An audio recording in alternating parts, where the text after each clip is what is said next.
Greetings, ladies and gentlemen. You're in this Rock and Roll Spot Connection with the weekly comic book roundup. And got quite the haul once again, so let's get started, shall we? Alright, we're going to kick things off with Uncanny XMen number 14.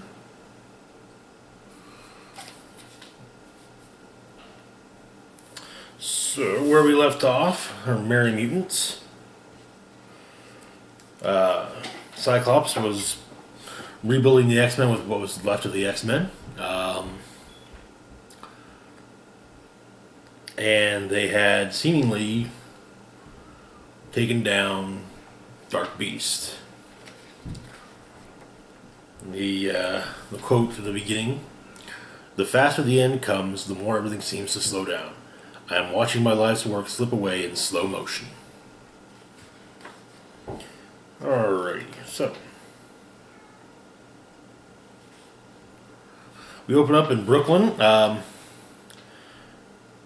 A couple of police officers chasing someone down with a bag of money. And it cuts back and forth between this and Harry's hideaway in Salem Center. At the hideaway, Scott and Valerie Cooper, longtime government, still a government official, and previously having been a part of various agencies that dealt with mutants, and so therefore she was their liaison, so to speak. When X Factor was a U.S. government team, she was their boss. Same with Freedom Force before them, and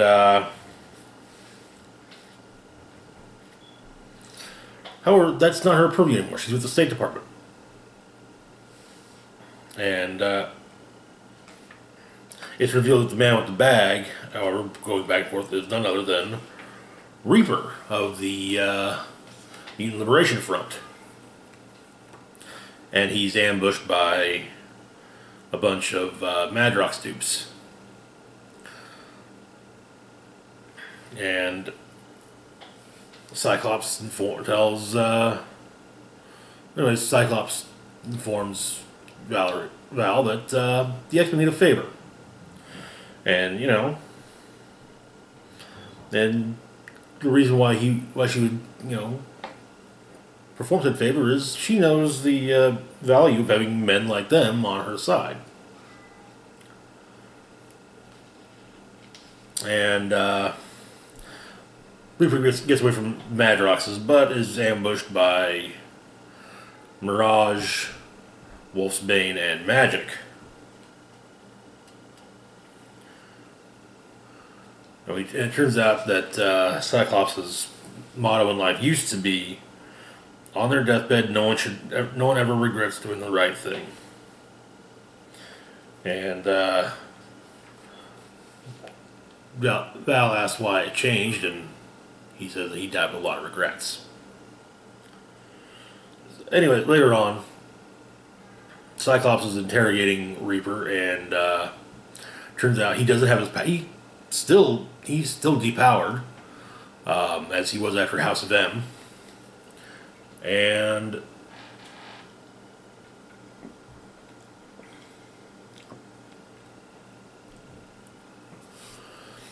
but the rest of the Mutant Liberation Front, including Hope, have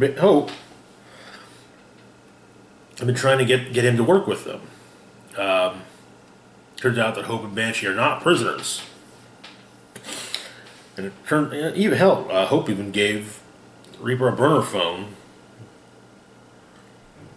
in case Reaper wants to reconsider joining the team.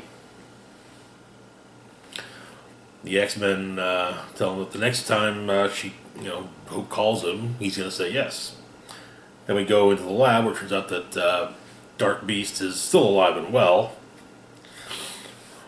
and half Robo-Spider type thing.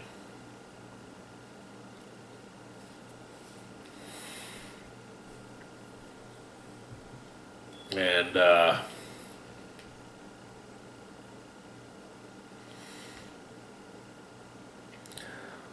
it's unknown what it is he's working on, but he does point them in the direction of a potential threat. And so they live in an abandoned factory in the Bronx, going after the Marauders. Right off the bat, Scrambler hits Wolfsbane, which messes up the transport virus in her.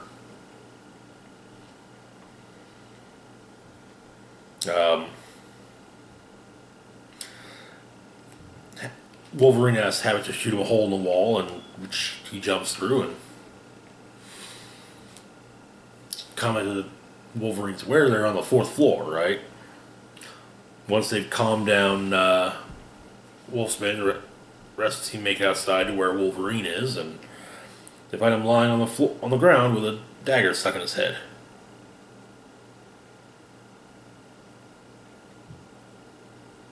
And some of the dupes then drag Callisto towards him. And of course, Cyclops asks what she's doing up here, what she's doing, and why is she going after. To be perfectly honest, he shouldn't have to ask Callisto what Scrambler did. Scrambler was a member of the Marauders. The Marauders committed the Mutant Massacre, which killed a lot of the Morlocks.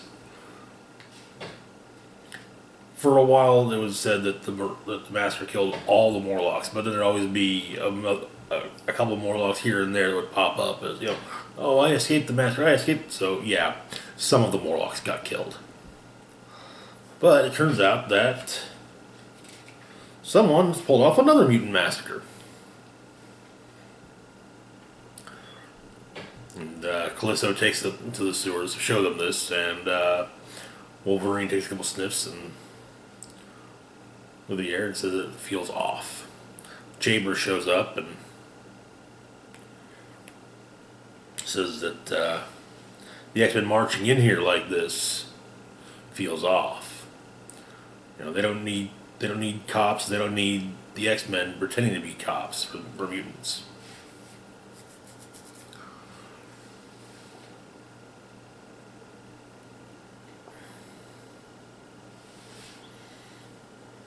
And Chamber berates Cyclops for a little bit, and Cyclops asks, what can he do now? And he's told to do what he always promised to do. Save us. We're all that's left. And so, at the the northern border of Chernaya, the X-Men show up. Apparently, there was an attempted military coup in the country last year. Bad guys tried to seize power, they failed. What's left of them are holed up here in the mostly uninhabited mountainous region of northern Chennai. And so, the X-Men are taking them out, along with all of their underground shield tech.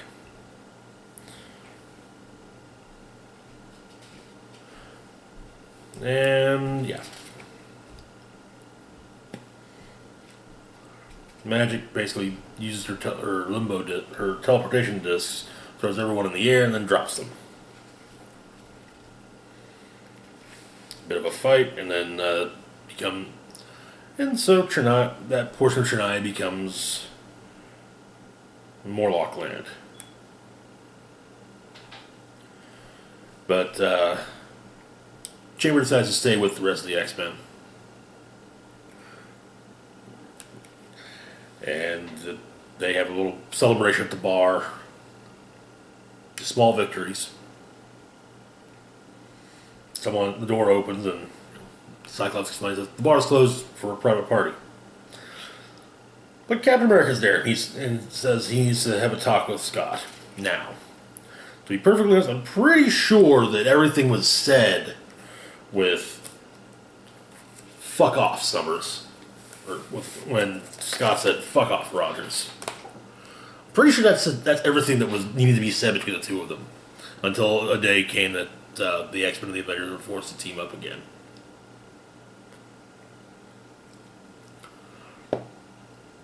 So, moving on to Wolverine Infinity Watch number 2. where we left off here, future Wolverine with the Phoenix Force came to the present, explained all of the Logan cameos we had last year, as well as explains that, hey, there's a kid with with one of the Infinity Stones here on Earth. You gotta protect him. At the same time, the Chitauri war leader came to Earth in search of said kid, mainly just for the stone. So we open with a flashback to the end of time on Asgard. King Thor and Phoenix Logan drinking, talking, and Phoenix Logan asks Thor, "How do we know if the plan works?" Apparently, they have a journal of Floa's, which will have recorded if it would work or not.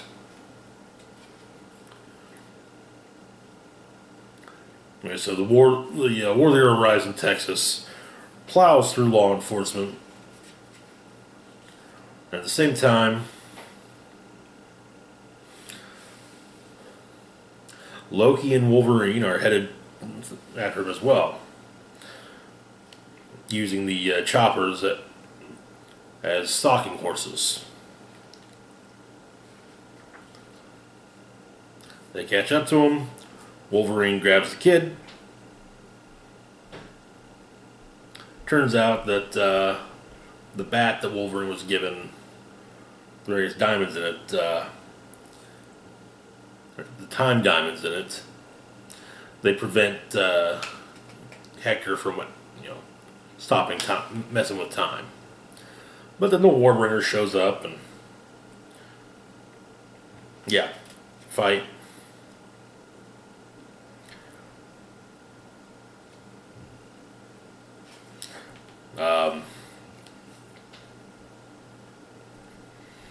Logan gets a few slight scratches in on Warbringer before he gets tossed a ways away.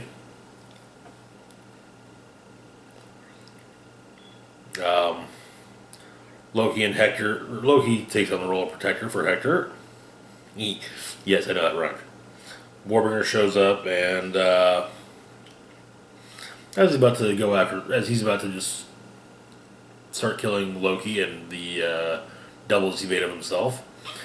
Well, Cattle Stampede gets him. Cattle Stampede that's carrying Wolverine, and well, they fight some more.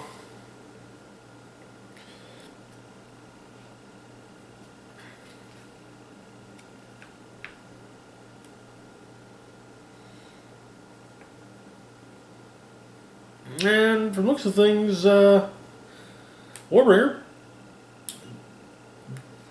rips off Wolverine's head.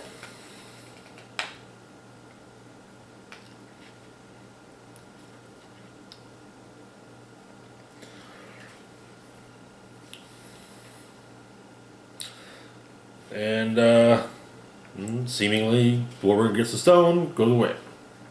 Turns out though that Loki just gave the Warbringer what he made the Warbringer see what he wanted to see in the sea. Then a portal opens up behind Hector, and the Fraternity of Raptors gets involved, and the one who grabs Hector informs Wolverine and Loki that any attempt to reclaim Hector and the Raptors will glass the planet from orbit. So yeah, Wolverine and Loki versus the Fraternity of Raptors. Because who else we toss in this story?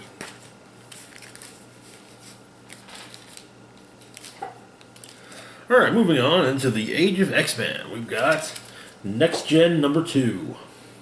So, where we left off with Next Gen, the various students were placed into training areas. This is where you'll, this is where we figure you'll excel. And some of them are basically set up to be to potentially join Department X. So they come upon a fire, and it turns out that Department X is already there and is fighting some mutant dissidents, including Enole. And Armor overhears Blob say, explain what happens if they don't want to give it to him they don't want to do it for a third time. They don't want to take him in for a third time. And she goes to tell her Glob about it. He covers her in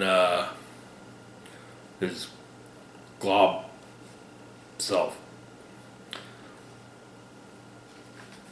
And apparently that's the thing he can do, which is actually kind of cool. So anyway,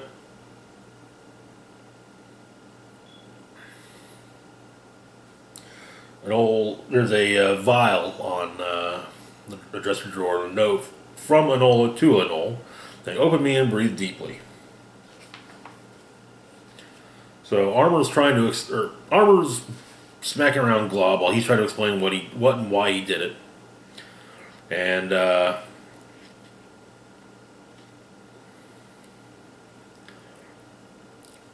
so he puts it's like everything, the whole world. It's not real. It's like he says we've been here maybe a few months, but everyone thinks we've been here for years. People keep going missing, and everyone forgets them. I thought I was going crazy, but I'm not. It's really happening. People break the rules and are hauled out to prison, and everyone forgets. And apparently that's what he's been writing down in all of his journals, his X-Men fan fiction. Has been everything he can remember from how things are supposed to be.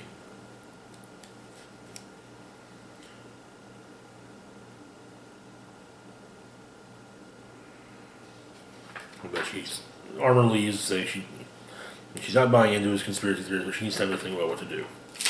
So anyways, to get the wax out, she has to cut off all of her hair. Well, most of it at least. And there was a fire. The fire reported on the news, but the house was empty, and Department X confirmed that the house was empty, and no one was hurt.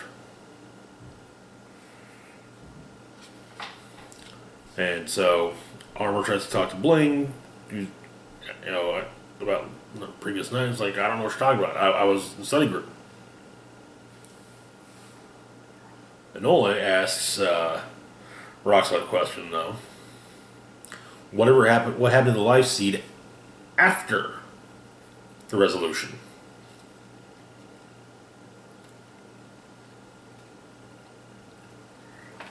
He said he'll look into it.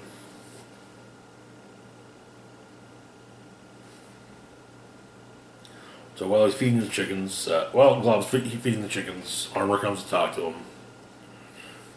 Wants to be told everything. And, first explain the wax. And he says that apparently everyone gets their minds erased. Like someone or something messes with their heads and makes them think what we've always been here. It also makes them forget people. So it doesn't seem to work on him. The only thing is because he's made of bio wax, so it's blocking it somehow. Figured maybe if he covered her with it, which he can figure out the rest. But she'll never forgive him for the fact she had to cut off all her hair.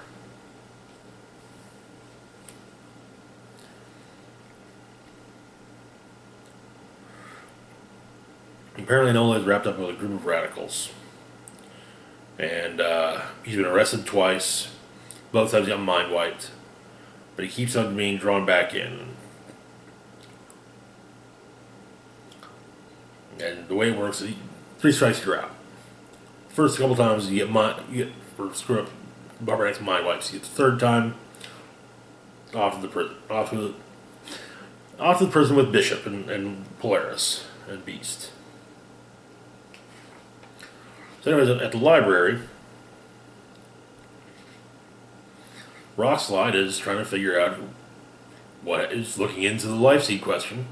He asks the librarian, who's Skids, and she is curious, and she'll have to put in a request in to see if she can't scramble something up. Makes a note. Student asking about missing life seed information. Seems distraught. Report to Dean Angel, and asks his name. In the medical theater, Enola is missing from class. Armor is missing from her civil management class, and Glob is missing from the farm class. Apparently, he's already behind too. And that night, Enola sneaks out, goes to a house, met by, I think that's supposed to be Blindfold. But I could be wrong. No, I don't think it is. She's writing, whoever it is, they're writing on the wall in the, what they're writing in can be inhaled. Off the top of my head, I recognize Maggot out of this group. And it turns out that the stuff that all the men smelled to be able to continue to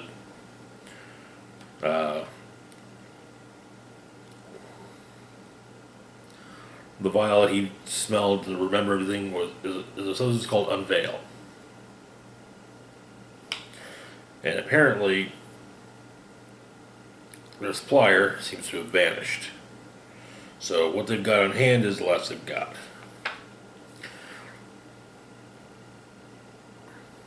Back at the dorms, Armor and Enola try to figure out where Enola, or Armor and Glob try to figure out where Enola is. Glob sees the empty Unveil vial and figures he's gone back to the group already. Turns out that the plan is to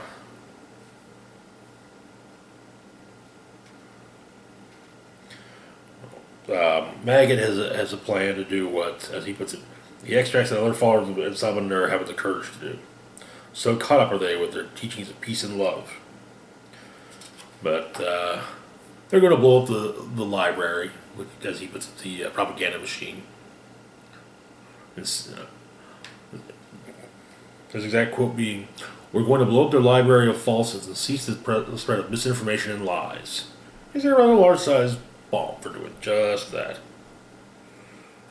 We're going to become martyrs for the truth. Yay!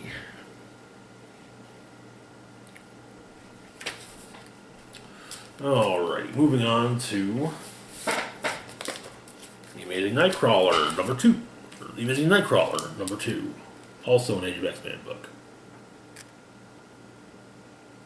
So, when we left off, after a press event for Studio X, Nightcrawler ended up spending the night with his co-star, Megan. Next morning, on the back lot, Kurt wakes up. He's a little, realizing, he did a bad thing. Him and Megan have a bit of discussion about how it's not bad. We don't tell anyone. If no one knows. And she explains that her powers work better when there's actual emotion behind them. But Kurt insists, we've got to tell someone. We have to tell them this is what we did was wrong. And Kurt saves a little kid crossing the street, and then goes back into his room, because it's his room, not hers. But that's when she mentions, her powers work better when there's real emotion behind them. And she mentions that she might love him. Anyway, so there's a meeting at the studio with the head of Mastermind Studios, Reagan Wingrade, as well as 2 of their actresses, Julian Keller and Noriko Ashida, Hellion and Surge. Also, it turns out that one of the cuckoos works for Irma Cuckoo, works for for Mastermind Studios as opposed to Studio X, and it's kind of a big thing for her to be able to get away to talk to her sisters. Also present is Apate, the telepathic support system mechanism for Mastermind. She doesn't talk much, apparently. So, they discuss things.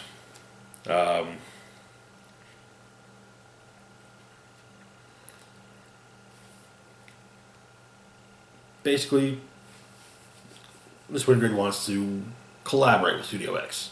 But Nightcrawler doesn't see a point in doing so.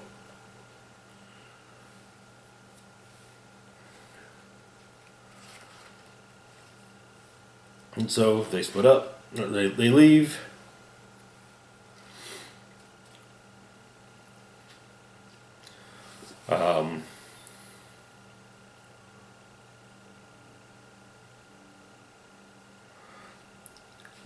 Nightcrawler talks to one of the other cuckoos, explaining that wish that Irma would come work here, but the one he's talking to says that probably it's for the best. After all, people get up in arms about how the three of them flaunt family. So later on, I practiced with Magma and Kylan. Megan and Nightcrawler are attacked by a piece of the roof falling on them. Magma, using her geopyrokinetic abilities, is able to see that the piece of the roof that fell was fell on purpose.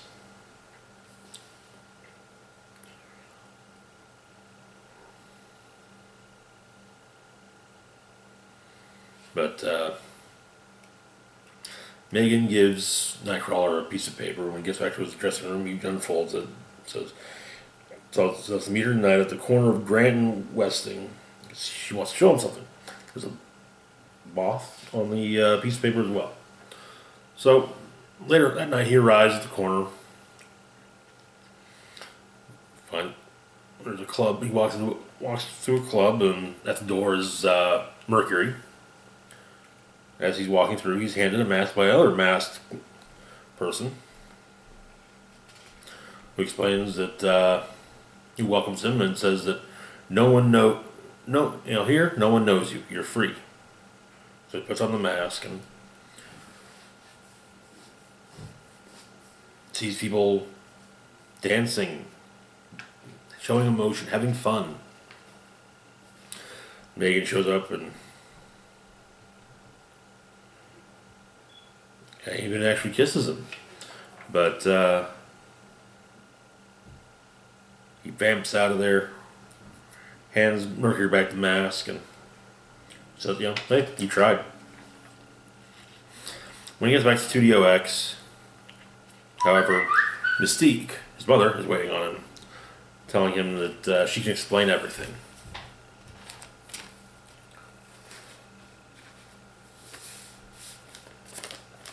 That's the X books for this week.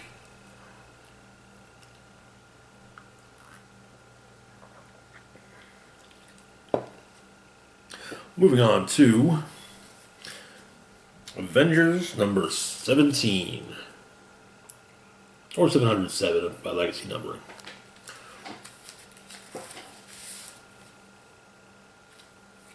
So, where we left off,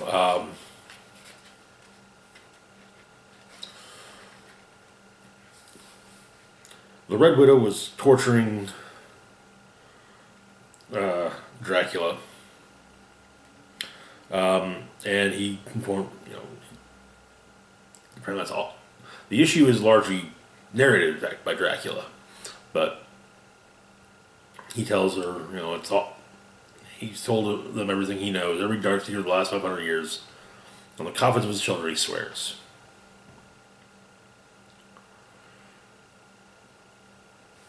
And so, it appears that the Red Widow killed all of the vampires that have been brought in.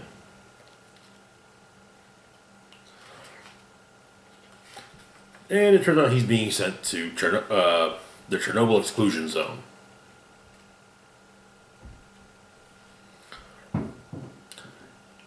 Well, at the Russian, however, when we left things off at the Russian prison, there was a Russian prison that all the inmates have been turned into vampires. So the Avengers show up, save the day.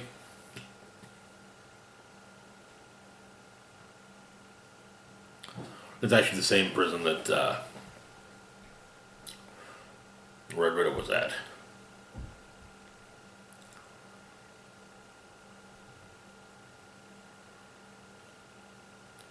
Ursa Major is nearly turned. Shadow Colonel says he doesn't give a damn about bears.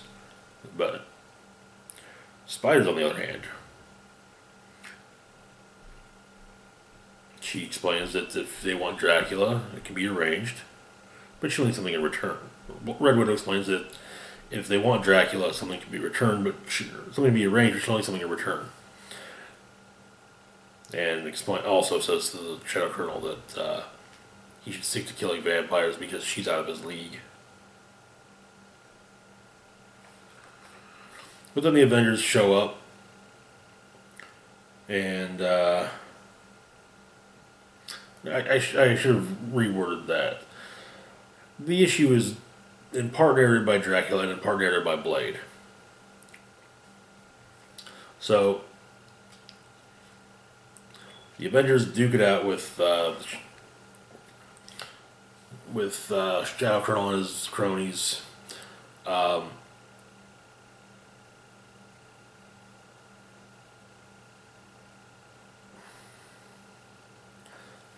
There's the murder dog Thori,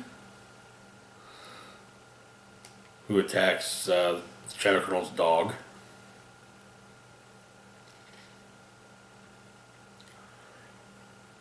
Blade and the Shadow Colonel duke it out. And for the first time in a while,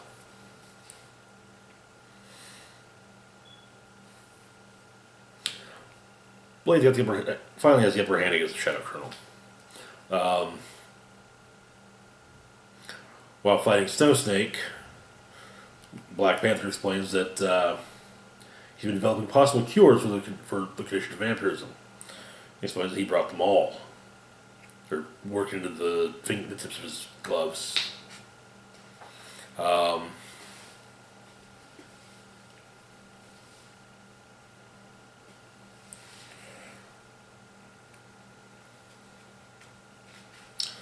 Ghost Rider shows up and takes over for Blade on beating the hell out of the Shadow Colonel.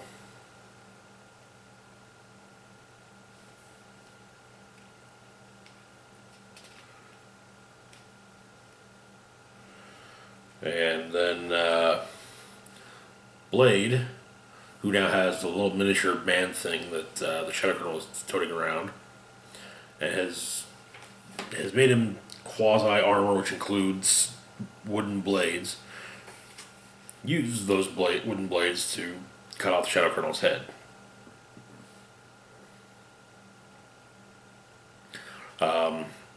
Over Black Panther's arguing to not do so, and because they are working on a cure, and Blade says, he believes that someday Black Panther will find that cure, but not everybody will deserve it. Turns out the Shadow Colonel is a tell, not me either.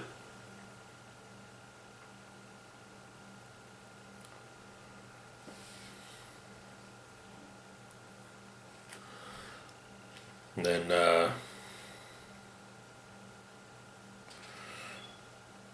Hulk ends up having a slight gamma blast and destroys the various rats attacking her. And they've got the dog held prisoner on the mountain.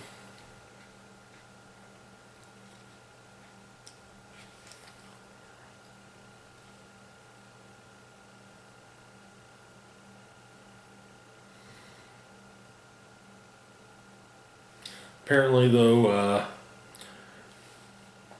Blade's not leaving the Avengers after all. And Robbie asks him if he could perform an exorcism on his car.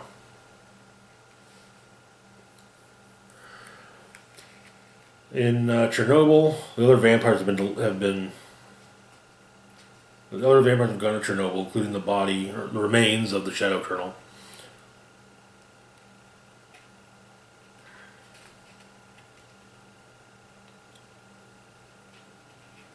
It turns out that the Shadow Colonel is the son of Dracula, and it was all a ploy to have to create a new kingdom of vampires in Chernobyl. Anyway, so next issue we'll be into the War of the Realms. I might be coming up with a new way of doing these, if for no other reason than to handle the War of the Realms.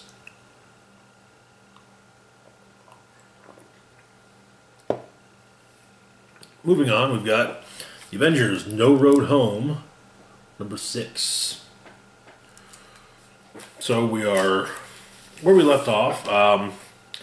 Seemingly Nyx had defeated Vision, Spectrum, and Hercules, though Scarlet Witch had managed to escape with the shard of her soul, the shard of her power. Where did she escape to? The Hyborian Age, Samaria, where she ran into where she was rescued by none other than Conan the Barbarian. Also, in Nightmare's realm, Hulk, Rocket Raccoon, and Hawkeye took down Hypnos, the god of sleep, and Nyx's son, and Hulk killed him. Anyway, so it turns out Wanda's still blinded. She's been traveling with Conan, however,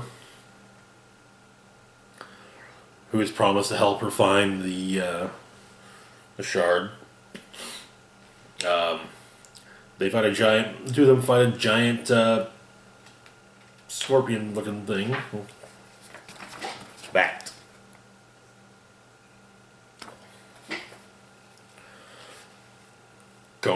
Conan and the two of them defeat it, but they lose their horse.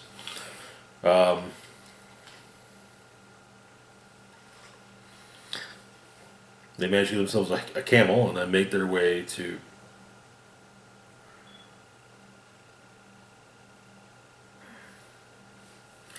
and they manage to find where they find the bandits that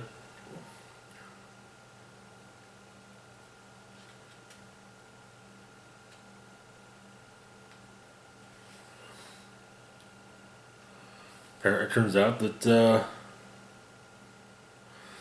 they catch up with the bandits. Crystal has been taken to Shadazar. It's not exactly somewhere that Conan's welcome.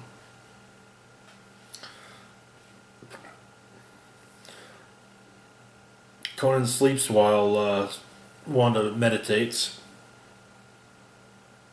In his dream, he's an archer walking through the ruins of a castle made of nightmares, in a land made of nightmares. There's a nightmare in every stick, every stone. The nightmare's all around him. The nightmare has a face, a demon's face.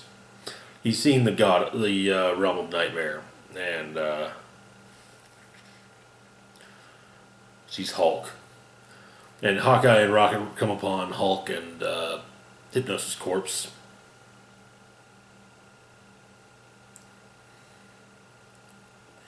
Hawkeye chides Hulk for killing him, but Hulk kind of says, "Hey, oh, what? So I didn't hide in a tree, shoot an arrow? while he was a 90-pound scientist.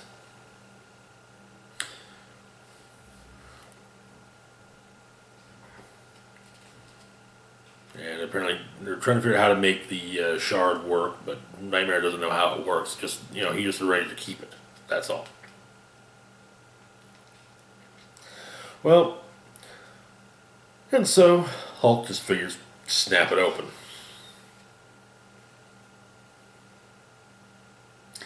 And now he's gone gray.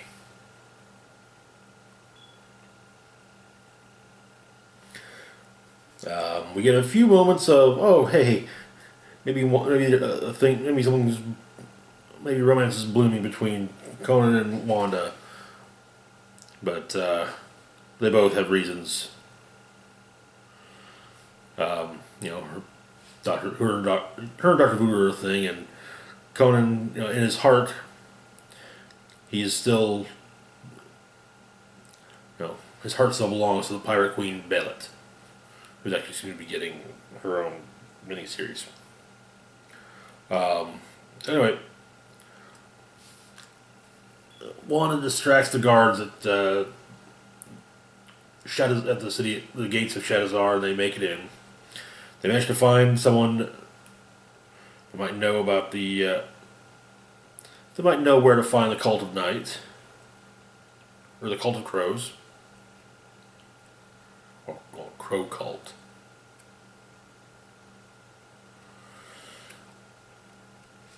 And so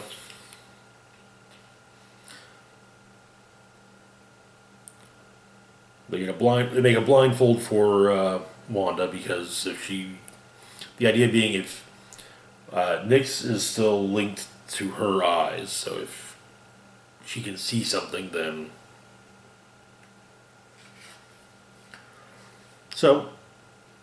but they track down the Crow Cult, and then manage to stop the sacrifice they're about to make. But the shard does manage to spill some blood, which does summon forth the Crow God. Conan does what Conan does best and kills cultists and gods. Then, however, Nyx and her children, save Hypnos, come through.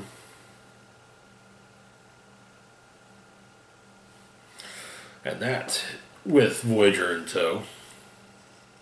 And that's where the issue ends.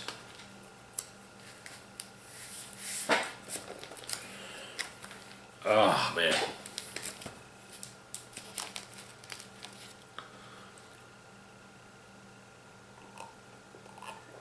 I actually really enjoyed that.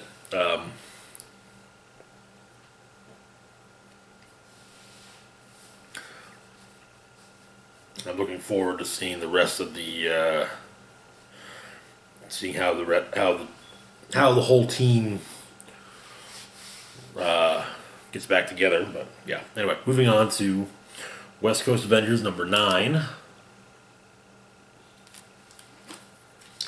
Okay, so where we left off here. The West Coast Avengers were investigating the Temple of the Shifting Sun, which Novar, Kate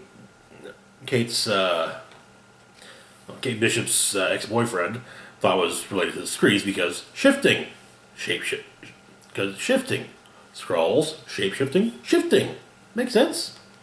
Turns out though they're vampires, and so Kate, America Chavez, Fuse, and Novar went to join the cult. Went to surreptitiously join the cult, while Clint went to also join the cult, but disguised as Wonder Man. However, Gwenpool and Quentin Quire were looking into AIM, and they ran into Kate's mother. So anyway, at the West Coast Avengers headquarters, Quentin is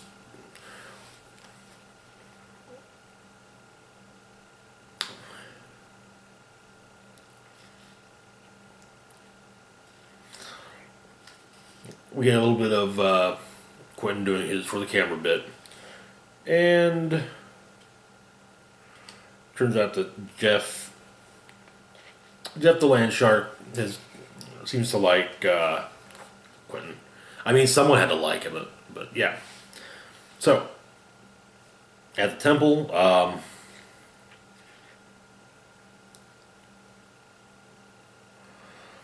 turns out that Novar's entire worldview on vampires is based on movies, including a certain franchise that we won't mention.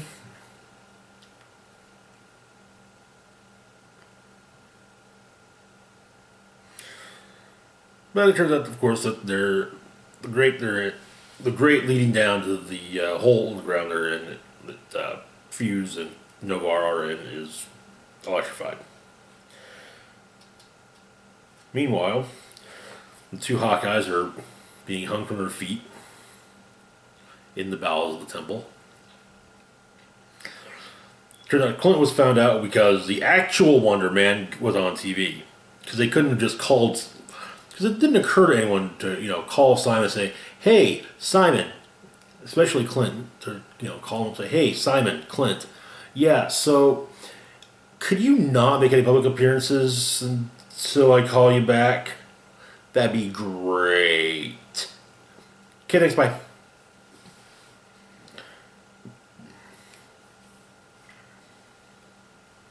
But,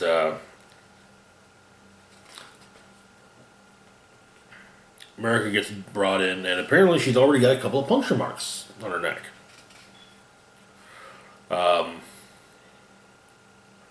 So Gwen is at Ramon's surf shop trying to find Ramon, and then she finds her.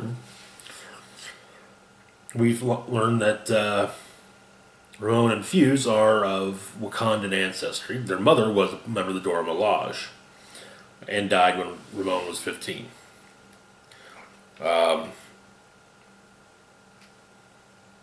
Apparently, their mother was very, very vague about a lot of things. She either left Wakanda or was exiled, wasn't entirely clear. She ended up here in California. She was also very vague about their father, something about water. So, there was a box that they had with the various vibranium rings that Fuse has in him for turning into metal, vibranium to be exact. She tried, but it hurt. So, yeah.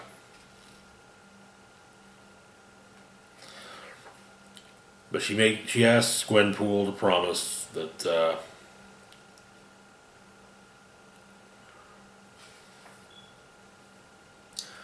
if her touching the ring goes wrong this time, it's not her to kill her. But it's all good. So, in fact, she looks really awesome.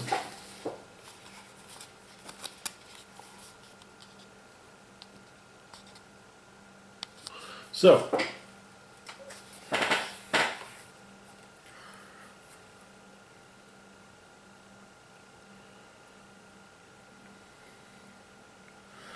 and of course, apparently while waiting, Quentin changed his t-shirt.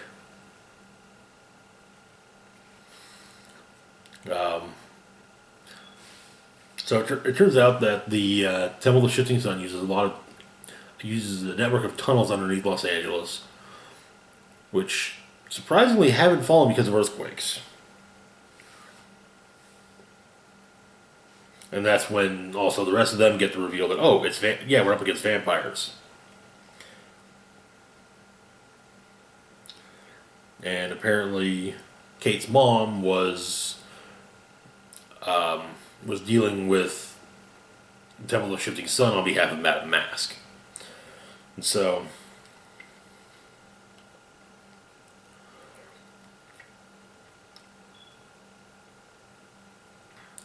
Novar talks about how things ended between him and Kate. Tells Fuse how things...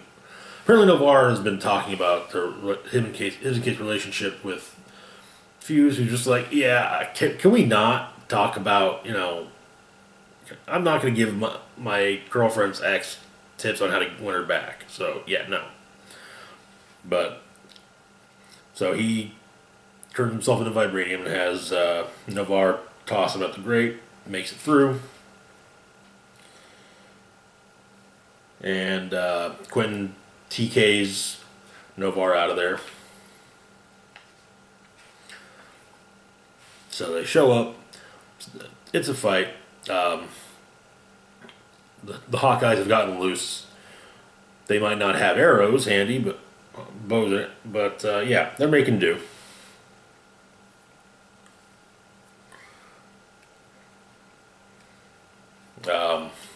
Turns out there's a prophecy involved where someone will come along that can turn all the vampires into daywalkers.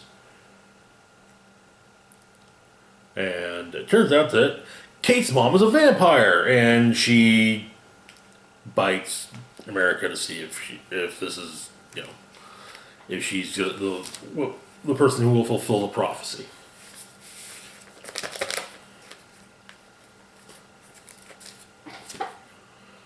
Oy.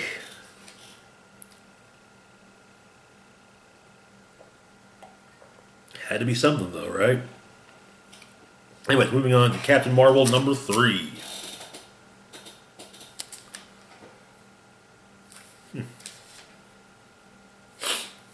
Alright, so where we left off, Carol Danvers was stuck in a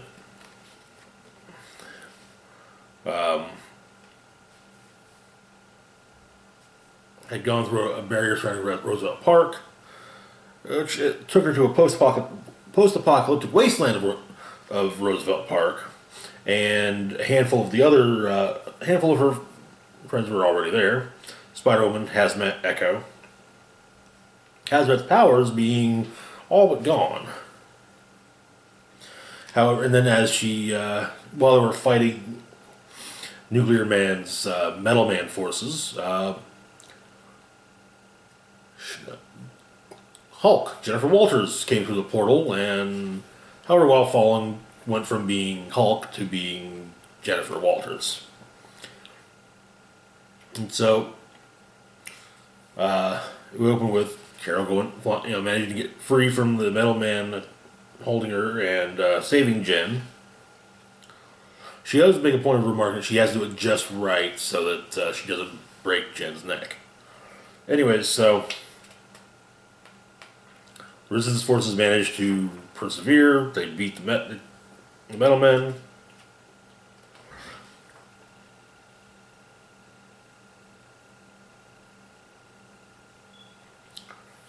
And turns out that the prince that they're working with, well, he's Nuclear Man's son, and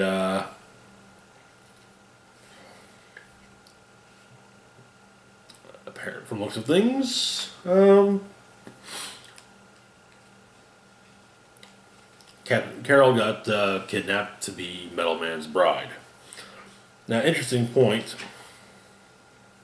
They do make an interesting point to make.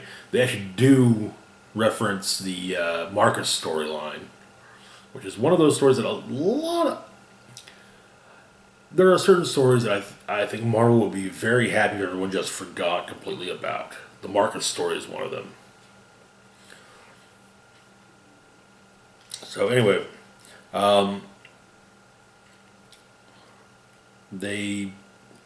Carol basically said, has Echo keep an eye on Prince Psalm. Jessica, Spider-Woman, is to assess the population, get everyone with engineering experience and mechanics, metalsmiths, construction, anyone who can build. Fighters and flyers. And then Hazmat is to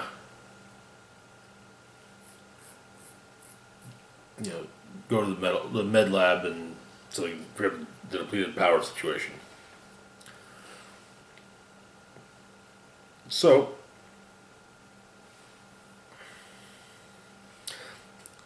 it's explained that Carol is forming an army of women to take on Nuclear Man and his forces. She hulks in. So we get what it basically is the comic book equivalent of a montage. So the army is formed and weapons are formed, and yeah, it's actually it's like a Mad Max movie. When Max arrives at the camp of the pacifist camp, is those people are going to keep on coming. We need to make weapons, but weapons? We don't have any weapons. We just have all this metal laying around that can be turned into stuff. Oh, so yeah. So apparently there is a possible way in the tunnel which Psalm escaped through. And so Psalm, Carol, and Spider-Woman go through and a couple nights later, and they set up the alarm. Carol tells Spider-Woman and Psalm to get out of there. They're going to take on... She'll cover their escape. And she runs into Rogue.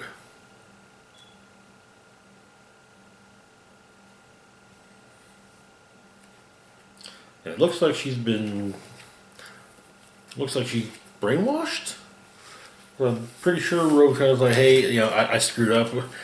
I did a bad thing. If you can find, I did a bad thing. It's nothing against you, Carol, but yeah. So now she's all about attacking, beating the crap out of Carol Danvers, and basically, as she puts it, finishing doing it so bad that there's only anything left to come back.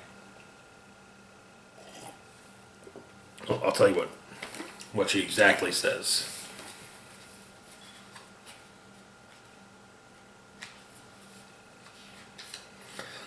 Hello, Carol. I've been positively itching to finish what I started all those years ago.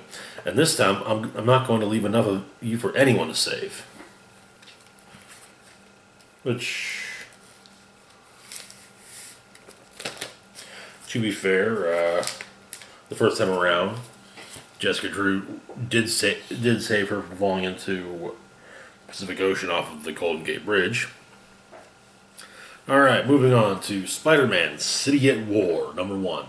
So this is an adaptation of of last year's Spider-Man video game for PS4. So 8 years since Peter Parker first became Spider-Man. Open Peter's apartment. He's waking up. He's got text messages. One from MJ, one from Aunt May, one from Mr. Lee. But there's also a crime scanner alert, police scanner alert, crime in progress. Apparently Shocker's robbing a bank. So he webs on over. Or no, that's later. Fisk, right? He's got to deal with Fisk. So he beats Fisk, and Kingpin gets arrested. Kingpin says, exclaims as being carted off that he's the one who kept order in the city. In 1 month, you'll wish you had me back.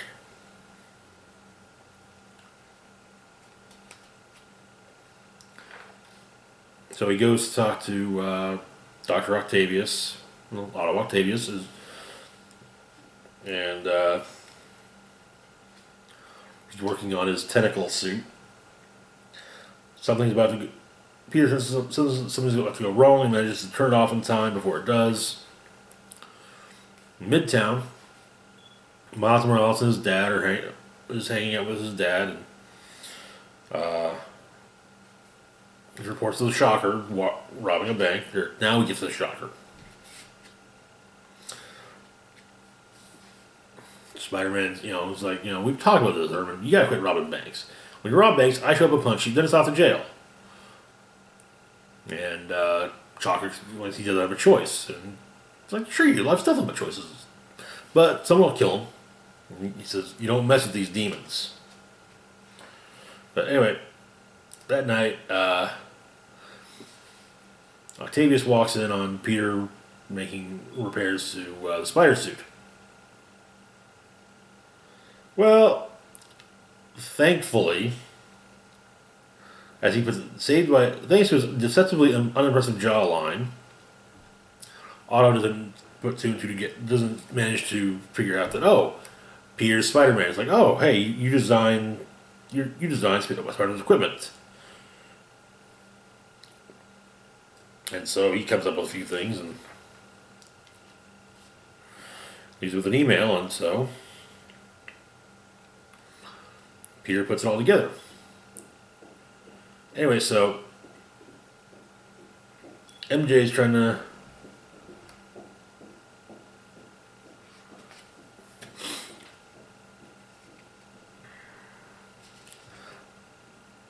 MJ's working on a story on Fisk for the paper. Lied her way into his private room at Roseman's auction house. She found a folder hidden in one of Fisk's statues. Something called Devil's Breath, and Mayor Osborn's involved. Well, a bunch of thugs show up wearing demon masks.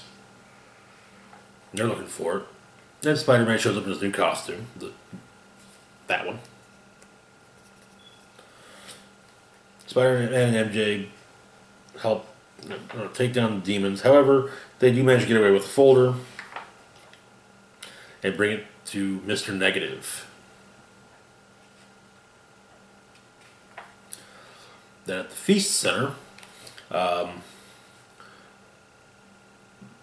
May and Peter are talking, and Peter's assuring her that things are going just fine. And then Mr. Lee, who runs the Feast Center, and him and May talk a bit, but it turns out he's actually Mr. Negative. So yeah, I really do. This is one of the this game is actually one of the reasons I wish I had a PlayStation 4. Anyway, moving on to Spider-Man Life Story Book 1, the 60s. So this is a neat concept. Imagining if Spider-Man had aged normally. You gotta keep in mind that in 1962, he was supposed to be 15 years old. Well, this is if he had aged, year by year as opposed to as necessary. So we open up, and it's 1966. It's been 4 years. Spidey's swinging around. He spent the morning fighting Mysterio, but sadly missed 2 classes because of that. He runs into Harry and Norman Osborn. There's an anti-war protest on campus. But Peter finally meets Norman Osborn at this point.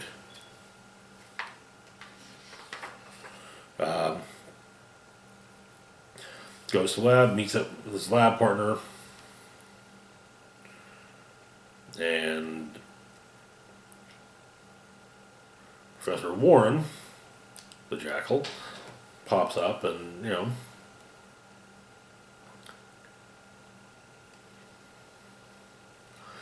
basically says that as he puts, "I know you think you're above all of this, but don't drag Miss Stacy down with you." So Peter asks, how can he drag someone down when he's above all of this? And yeah. So apparently that night is going to be Flash Thompson's going away parties. He's going off to fight in Vietnam. So he's got to make some quick money to buy a going away present. There's the one place we can go to get some quick cash, the Bugle. So he sells J. Jonah Jameson some pictures. Turns out that the cops were talking to Jameson a couple days ago about his involvement with the Scorpion and the Spider Slayers, thinking maybe they funded him and maybe more, which, yeah. Basically, he's at peak paranoia. Anyway, so we still find out that Iron Man is helping troops in is working with the troops in Vietnam. Captain America, however, not so much, not just yet. Um, so Peter has a bit of a blow up at Flash. And then later on, the two of them mend fences, and turns out that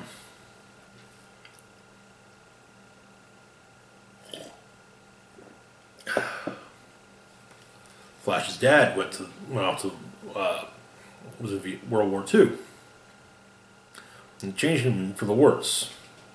And he kind of wonders why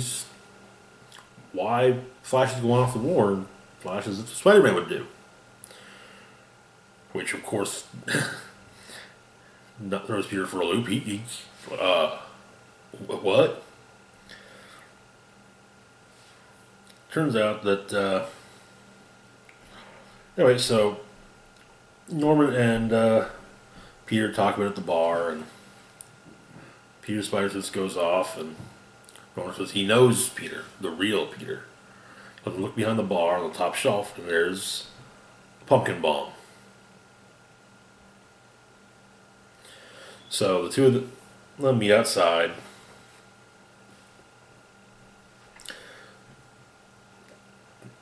Peter and Norman play a bit of cat and mouse. They fight a bit.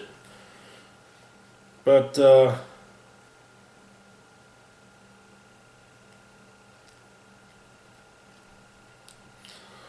Peter pulls a Daily Bugle billboard down on top of Green Goblin and pulls Goblin out of there.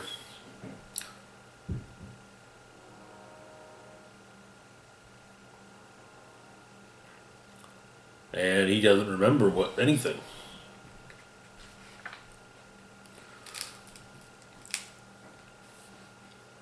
So, but yeah, he has no problem. He has no recollection of being the Green Goblin, and so Spidey gets involved helping Cap out, and the two of them talk about the war.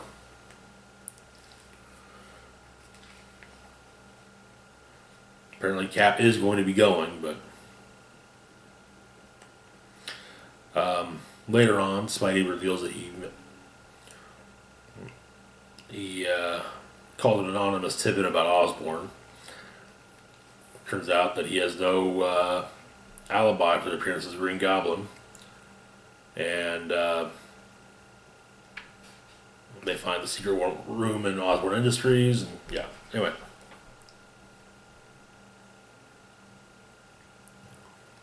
But sadly, Peter misses Flash's train as it leaves. But at the end of the issue, Gwen Stacy pokes Peter in the chest and manages to move around his shirt just enough to reveal the Spidey costume underneath. The end of the issue cuts to 1967. A government patrol finds a building or a village. One of the guys saying, he's not going to let Iron Man see the glory again. There's Viet Cong hiding, we'll root him out.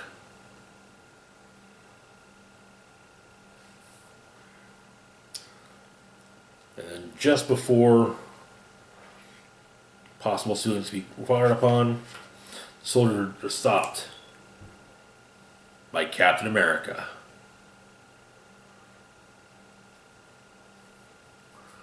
And he tells the soldiers to tell Iron Man that the people there are under his protection.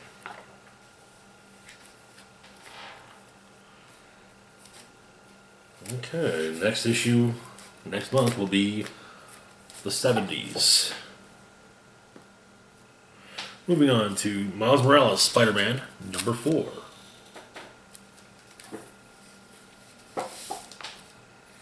So, this is where we left off. Miles, Cap, and the Rhino had managed to stop a bunch of children from being used as weapons. Well, turns out the vice principal, it's already been established, is not the biggest fan of Miles. Well, the vice principal at Brooklyn Vision's Academy is fairly certain that Miles is skipping school.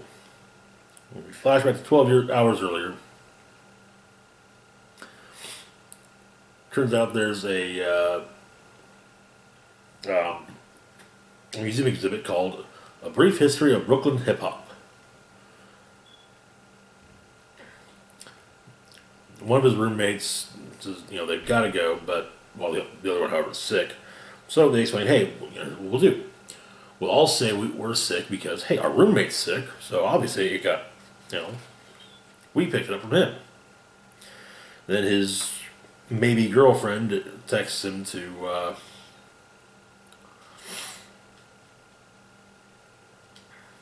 says, hey, let's all three of us go. So they do. Anyway, so the principal's trying to figure out the whole, skipping school, and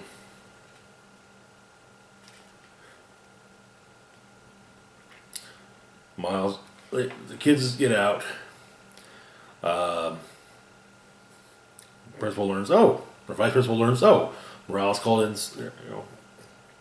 is sick. Well, so on the subway, the train derails, and just as him and Barbara are about to kiss, and we learn that Barbara has also made herself a mixtape. But like I said, the train begins to derail. Miles gets out, saves the day. Then vice principal back to school. Vice principal learns, he reported it in ill using the online system. It's coming off very much like the opening of the beginning of Ferris Bueller's Day Off, where Principal Mooney is basically explaining how much he dislikes Ferris. So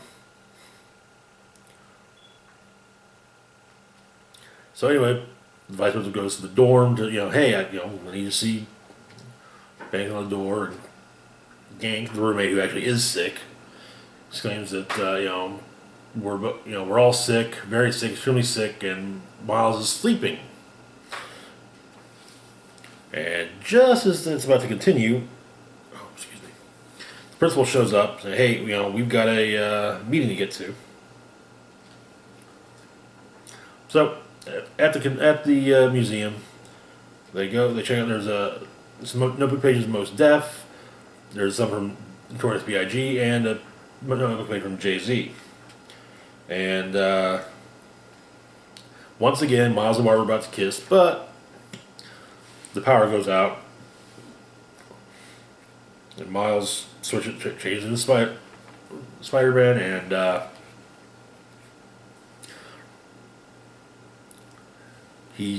there's a villain calling himself the Frost Pharaoh,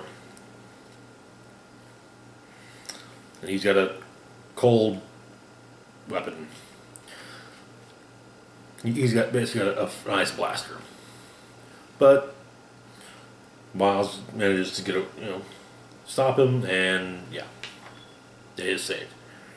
So nearby, the principal and the vice principal are in a car. Turns out that the vice principal is a huge fan of SpiderMan. Man with a sense of responsibility, bravery, tradition, and thinks that he only wishes his students would learn some of those lessons. A bad apple like Morales could learn a thing or two from Spider-Man. But after the museum, they go to the movies. Miles and Barbara kiss it a little bit, and But yeah, they got to go. So now we got kind of a recreation of the ending of Christmas Day Off.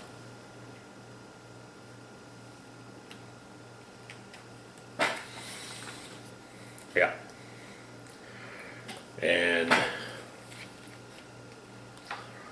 get back to the dorm. Yep, they're all sick. Of course, the vice principal's not happy. Sunday morning, well, now it turns out he does have a bit of a cold. You know, maybe it was the nasty subway tunnel water, maybe he blasted cold. But yeah. Nice little one-off. Getting a tombstone story next. Anyways, moving on to Meet the Skrulls #2. So where we left off, Skrull family infiltrating Earth was well placed. So we saw Carl working at Stark Industries, Gloria working for a senator, and using the two of them using their positions to further the Skrull invasion agenda. And then we have Madison and Alice. Madison is in. She's going to go to a slumber party held by a classmate. Alice is having trouble fitting in, and is having trouble getting close to her target. So we open up with a flashback of the Skrull throne world when Galactus was destroying it. Carl was there in those final days and was splitting the ship and left after saw both his parents destroyed. So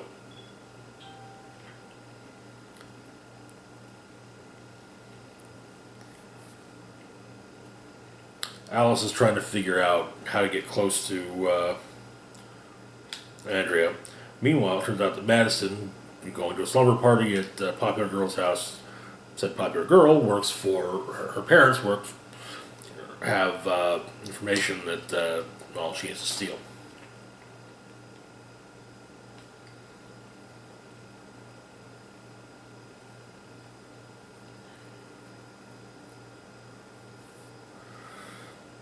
They're trying to figure out how to,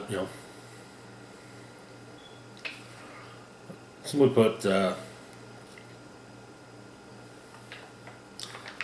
yeah, Carl's not happy with Alice.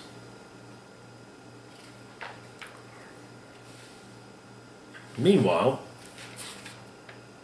Gloria is facing down a security team, but she turns into a giant monster and kills them, and yeah. Looks of things, though, the slumber party might end up being a bust because, well,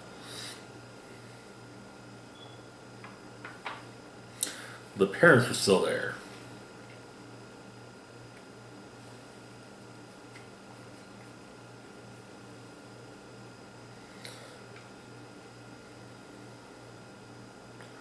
But turns out, though, that so Madison does have a backup plan. Madison involves ordering pizza.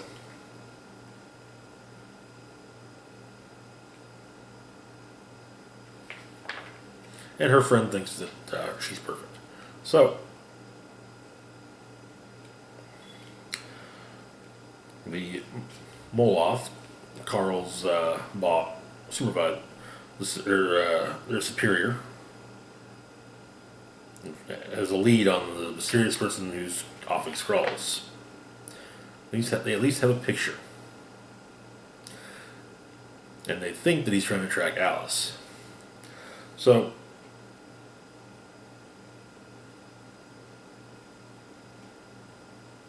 anyway, so Alice turns into the girl's boyfriend, her contact to be his boyfriend, and then breaks up with her. gets punched. Of course, utilizes that to her advantage. Meanwhile, the pizza is delivered, and the delivery guy asks Madison if she'll come to homecoming with him.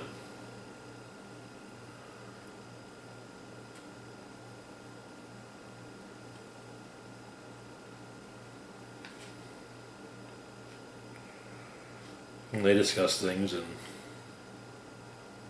so yes, everything's fine. So it turns out that Madison has a plan that involves basically she poisons the pizza, puts a knockout agent on it.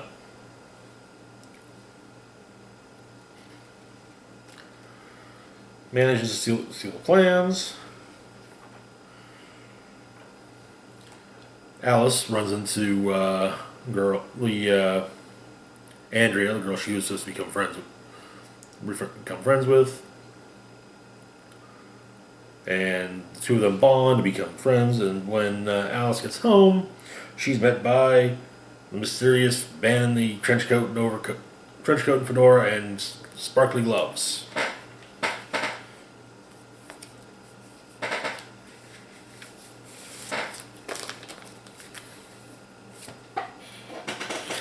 And finally, we have Guardians of the Galaxy number 3. So, where we left off. Oh, the Dark Guardians had formed. Cosmic Ghost Rider had left the Guardians proper and had in fact joined the Dark Guardians in search of Gamora. So we open up on the Lilandra 4, which is the flagship destroyer of the Shi'ar Royal Armada, somewhere in space. Eros, Star Fox, talking to a hologram of his brother, Thanos. And he says it must fill you with whatever it is you call delight to know that our entire home planet, Titan, and everyone on it is known, only in relation to you.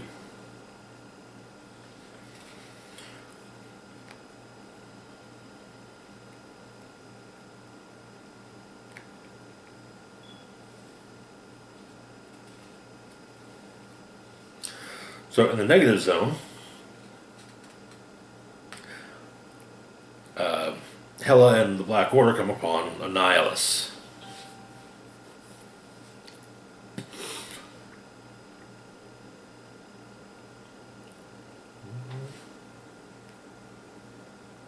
Yeah. And so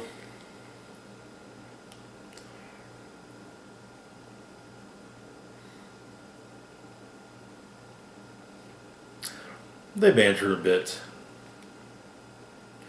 It turns out that Thanos is in possession of Thanos' head. Annihilus is in possession of Thanos' head, and he gave it to his children to play with. Hela cuts off one of his hands, and presumably he says, "Okay, yeah, take the head."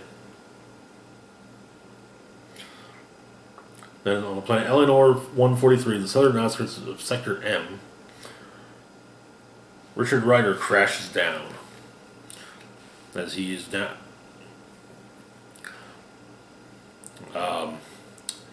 The Dark Guardians the Black Guard, whatever they were called, have disabled his connection to the Nova Corps, so that no one's coming to his aid. They just want to know where Gamora is. He fights them off.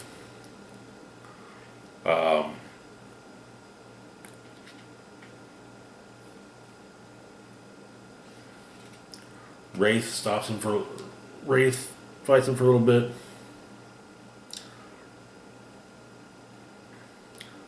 Cosmic Ghost Rider powers down and approaches him as old man Frank Castle and says, "Hey, look,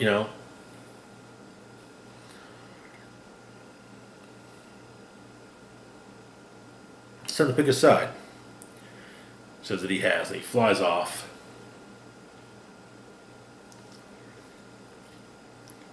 Nebula says, "Hey, let him run.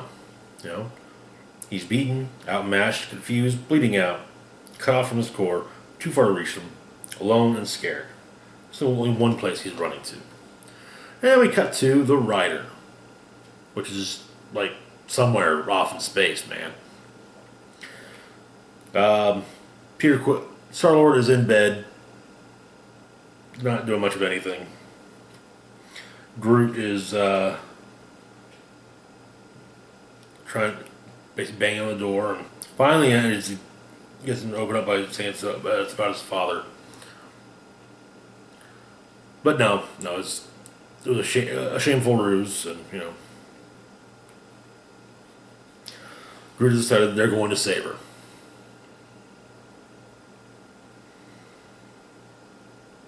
They're not going to let Eros and the Gamora kill crew hunt her down, and because she's failing, and yeah.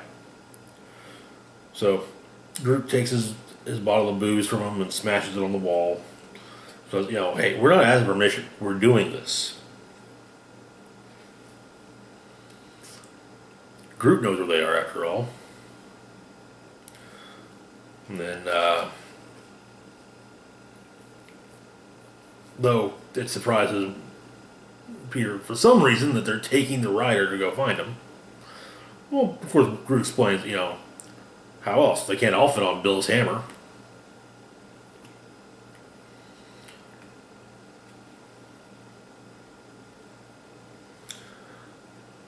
And Peter says they're going to Half-World. So apparently she's gone after Rocket, who's on Half-World.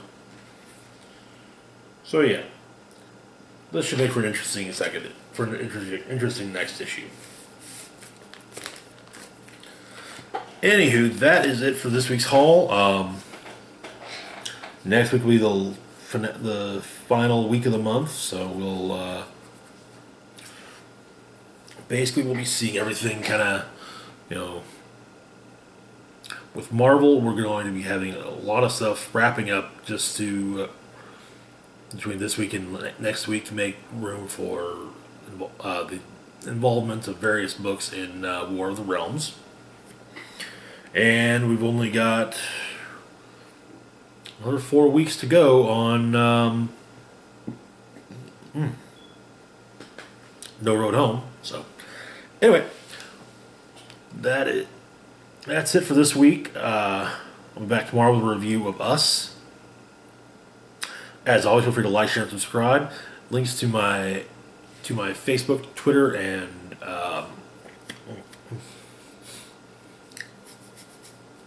Patreon or the description box down below. Hit the bell icon to be notified when I put up new content. Like, share, if I didn't say it earlier, like, share, and subscribe. This is Rock and Roll Spock signing off saying, live long and rock hard.